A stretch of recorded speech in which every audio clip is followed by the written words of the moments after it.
जून 1999 रात 2:17 पर लाहौर की तंग गलियों के बीच एक पुरानी इमारत के अंदर अंधेरा गहरा चुका था। बाहर सन्नाटा था, लेकिन उस सन्नाटे के भीतर एक ऐसा खेल खेला जा रहा था जो आने वाले वर्षों में भारत की सुरक्षा की दिशा तय करने वाला था। उस अंधेरे कमरे में एक ऐसा व्यक्ति मौजूद था जिसकी पहचान अगर उजागर हो जाती तो उसका नाम इतिहास में नहीं बल्कि खामोशी में दफन हो जाता। वो कोई आम आदमी नहीं था, बल्कि भारत की खुफिया दुनिया का सबसे खतरनाक दिमाग था, अजीत डोवाल। एक ऐसा आदमी जिसने दुश्मन के दिल में घुसकर उसकी सोच को समझने और उसे भीतर से तोड़ने का फैसला किया था। उस समय भारत और पाकिस्तान के बीच तनाव अपने चरम पर था। कारगिल युद्ध की आग अभी पूरी तरह बुझी नहीं थी और दोनों देशों के बीच अविश्वास की दीवार और भी ऊंची हो चुकी थी।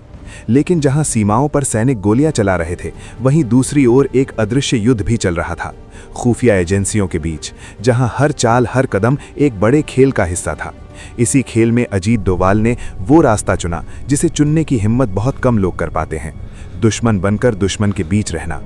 लाहौर की उन्हीं गलियों में एक नई पहचान के साथ उन्होंने खुद को पूरी तरह बदल लिया था। उनका हर हाव भाव, हर आदत, यहाँ तक कि उनकी बोलचाल भी अब एक आम स्थानीय व्यक्ति की तरह हो चुकी थी। ये सिर्फ एक भेस नहीं था, बल्कि एक पूरी जिंदगी थी जिसे उन्होंने अपनाया था।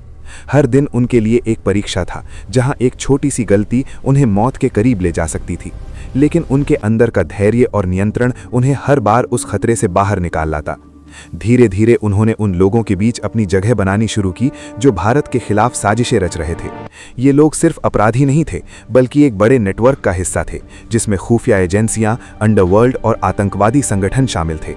अजीत डोवाल ने इस नेटवर्क को समझने के लिए सिर्फ जानकारी इकट्ठा नहीं की, बल्कि उनके सोचने का तरीका, उनके डर और उनकी कमजोरियों को भी गहराई से महसूस किया। हर रात जब शहर सो जाता, तब असली खेल शुरू होता। बंद कमरों में होने वाली गुप्त बैठकों में, जहां भारत के खिलाफ नई योजनाएं बनाई जाती थीं, वहां एक ऐसा व्यक्ति मौजूद था जो उन योजनाओं को सुन रहा था, समझ रहा था और धीरे धीरे उन्हें अंदर से तोड़ने की रणनीति बना रहा था। ये सिर्फ जासूसी नहीं थी, ये एक मानसिक युद्ध था, जहां जीत उसी की होती है जो सामने वाले के दिमाग को पढ़ सके। समय के साथ अजीत डोवाल ने उस नेटवर्क के सबसे कमजोर कड़ी को पहचान लिया।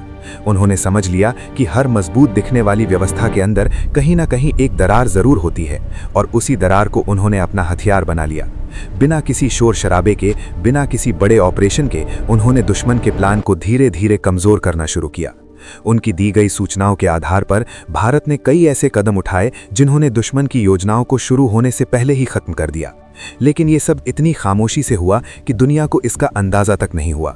ये एक ऐसा युद्ध था जिसमें गोलियां नहीं चलीं, लेकिन हर चाल ने एक बड़ा असर छोड़ा। जैसे जैसे ये मिशन आगे बढ़ा, खतरे भी बढ़ते गए।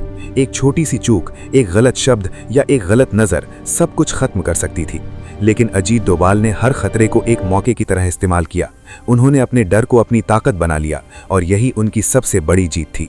आखिरकार वो समय आया जब इस मिशन को खत्म करना जरूरी था। लेकिन ये अंत नहीं था, बल्कि एक नई शुरुआत थी, क्योंकि जो जानकारी और अनुभव उन्होंने इस मिशन से हासिल किया, उसने भारत की खुफिया रणनीति को एक नई दिशा दी।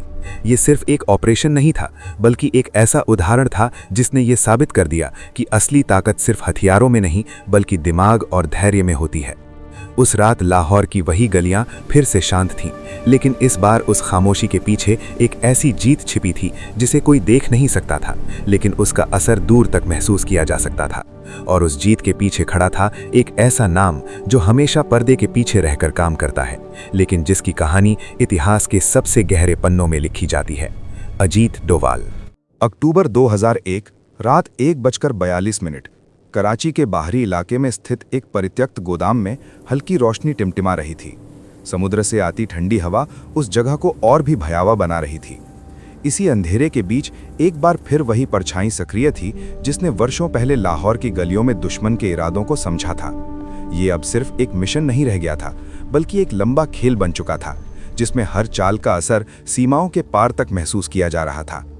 अजीत डोवाल अब उस स्तर पर पहुंच चुके थे जहां वे सिर्फ जानकारी इकट्ठा नहीं कर रहे थे, बल्कि दुश्मन के फैसलों को प्रभावित भी कर रहे थे।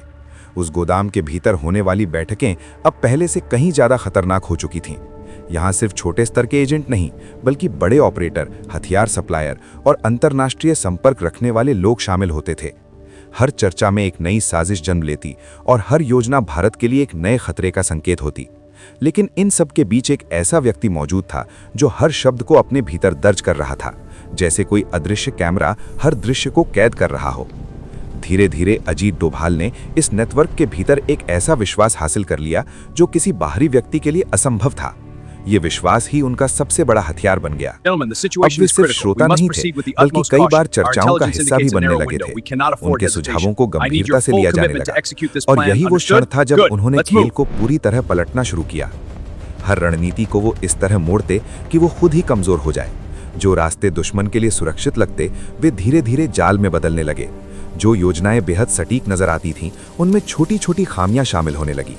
ये सब इतनी बारीकी से किया गया कि किसी को शक तक नहीं हुआ कि उनके बीच कोई ऐसा व्यक्ति है जो पूरे खेल को भीतर से नियंत्रित कर रहा है। लेकिन हर बढ़ती सफलता के साथ खतरा भी उतनी ही तेजी से बढ़ रहा था। एक दिन एक छोटी सी घटना ने पूरे मिशन को खतरे में डाल दिया। एक संदिग्ध नजर, एक अनजाना सवाल और एक पल के लिए बना असहज माहौल, इन सब ने उस मजबूत दीवार में एक दरार पैदा कर दी जिसे बनाने में वर्षों लगे थे। उस रात अजीत डोभाल ने पहली बार महसूस किया कि अब हर कदम पहले से कहीं ज्यादा सावधानी से उठाना होगा। कराची की उन गलियों में जहां हर चेहरा शक के घेरे में था, अब उनकी हर गतिविधि पर नजर रखी जा रही थी। ये वो मोड़ था जहां एक छोटी सी गलती सब कुछ खत्म कर सकती थी। लेकिन उन्होंने वही किया जो एक असली रणनीतिकार करता है। उन्होंने खतरे को अपने पक्ष में मोड़ दिया। उन्होंने अपने व्यवहार में सूक्ष्म बदलाव किए, अपने संपर्कों को सीमित किया और धीरे धीरे उस शक को एक भ्रम में बदल दिया। इसी बीच भारत में बैठकर रणनीति बनाने वाले लोग भी इस मिशन के हर पहलू पर नजर रखे हुए थे। नरेंद्र मोदी जैसे नेताओं के लिए यह सिर्फ एक खुफिया ऑपरेशन नहीं था, बल्कि देश की सुरक्षा का एक महत्वपूर्ण स्तंभ बन चुका था। हर सूचना, हर संकेत एक बड़े निर्णय का आधार बन रहा था। और यही कारण था कि इस मिशन की सफलता का असर सिर्फ सीमाओं तक सीमित नहीं था, बल्कि पूरे देश की सुरक्षा नीति को प्रभावित कर रहा था। समय के साथ ये स्पष्ट हो गया कि अब इस खेल का अंतिम चरण करीब है। दुश्मन की कई बड़ी योजनाएं पहले ही नाकाम हो चुकी थीं और उनका नेटवर्क धीरे धीरे कमजोर पड़ रहा था। लेकिन जितना ये नेटवर्क कमजोर पड़ रहा था, उतना ही वो खतरनाक भी बनता जा रहा था। क्योंकि जब कोई व्यवस्था अपने अंत के करीब होती है तो वो सबसे ज्यादा आक्रामक हो जाती है। अंततः वो क्षण आया जब इस पूरे ऑपरेशन को समाप्त करना आवश्यक हो गया।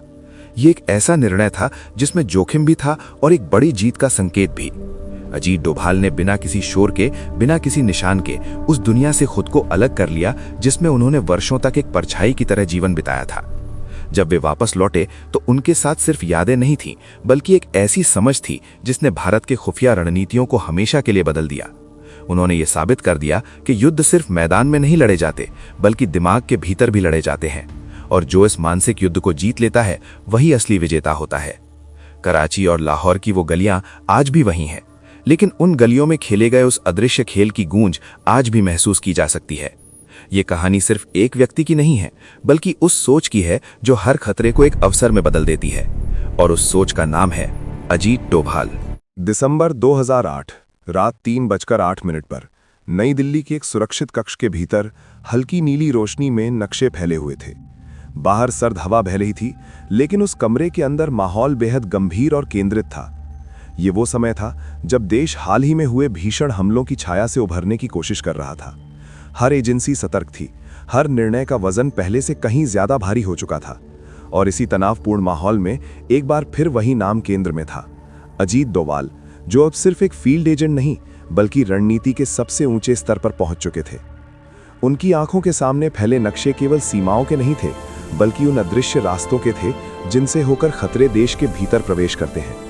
वर्षों पहले लाहौर और कराची की गलियों में जो अनुभव उन्होंने हासिल किया था, अब वही अनुभव एक नई रणनीति का आधार बन चुका था।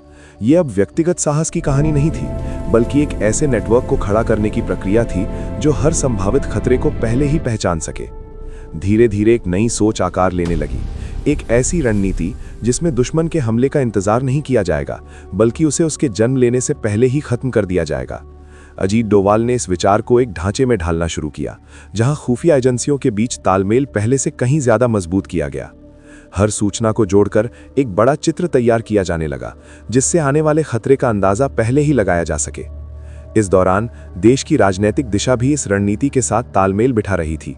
नरेंद्र मोदी के नेतृत्व में सुरक्षा को लेकर एक नया दृष्टिकोण विकसित हो रहा था, जिसमें केवल प्रतिक्रिया नहीं बल्कि सक्रिय कार्रवाई पर जोर दिया गया। ये बदलाव धीरे धीरे लेकिन मजबूती से लागू होने लगा और इसका असर सीमाओं के पार तक महसूस किया जाने लगा। अब खेल बदल चुका था। दुश्मन को यह एहसास होने लगा था कि उसकी हर चाल पर नजर रखी जा रही है। जहां पहले योजनाएं गुप्त रूप से तैयार होती थीं, अब वे शुरू होने से पहले ही विफल होने लगी थीं। ये वही रणनीति थी जिसकी नींव वर्षों पहले उन अंधेरी गलियों में रखी गई थी, जहां एक व्यक्ति ने अकेले ही दुश्मन के बीच रहकर उसकी सोच को समझा था। लेकिन इस नई रणनीति के साथ एक नई चुनौती भी आई, तकनीक का बढ़ता हुआ प्रभाव। अब युद्ध केवल जमीन पर नहीं बल्कि डिजिटल दुनिया में भी लड़ा जाने लगा था। साइबर हमले, डेटा चोरी और सूचना का दुरुपयोग, ये सब नए हथियार बन चुके थे। अजीत डोवाल ने इस बदलते हुए परिदृश्य को समझते हुए एक और स्तर पर तैयारी शुरू की, जहां तकनीक और खुफिया जानकारी का संगम एक नई ताकत बन सके। समय के साथ ये स्पष्ट हो गया कि यह सिर्फ एक व्यक्ति की कहानी नहीं है, बल्कि एक ऐसी सोच की कहानी है जिसने भारत की सुरक्षा को एक नई दिशा दी। ये सोच केवल खतरे का सामना करने की नहीं, बल्कि उसे जड़ से खत्म करने की थी। और यही वो अंतर था जिसने इस पूरे खेल को बदल दिया। आज जब दुनिया तेजी से बदल रही है और खतरे नए रूप में सामने आ रहे हैं, तब भी उस अदृश्य युद्ध की गूंज कहीं न कहीं सुनाई देती है। ये गूंज याद दिलाती है कि असली जीत केवल मैदान में नहीं बल्कि दिमाग और रणनीति में होती है। और इस जीत के पीछे खड़ा होता है एक ऐसा नाम जो हमेशा पर्दे के पीछे रहकर काम करता है, लेकिन जिसका प्रभाव पूरी दुनिया पर पड़ता है। अजीत डोवाल। जनवरी 2016 रात 2:26 पर उत्तरी भारत के एक उच्च सुरक्षा नियंत्रण कक्ष में हर स्क्रीन पर अलग अलग गतिविधियां चल रही थीं। हवा में एक अजीब सी बेचैनी थी, जैसे कोई बड़ा खतरा अभी पूरी तरह सामने नहीं आया हो, लेकिन उसकी आहट हर दिशा से महसूस हो रही हो। ये वो दौर था जब युद्ध का स्वरूप पूरी तरह बदल चुका था। अब सीमाओं पर खड़े सैनिकों के साथ साथ अदृश्य मोर्चों पर भी लगातार संघर्ष चल रहा था। और इस पूरे तंत्र के केंद्र में एक बार फिर वही रणनीतिक सोच सक्रिय थी, अजीत डोवाल। वर्षों पहले जिन गलियों में उन्होंने दुश्मन के इरादों को समझा था, अब वही समझ एक विशाल सुरक्षा ढांचे में परिवर्तित हो चुकी थी। हर इनपुट, हर संकेत और हर संदिग्ध गतिविधि को एक बड़े नेटवर्क के माध्यम से जोड़ा जा रहा था।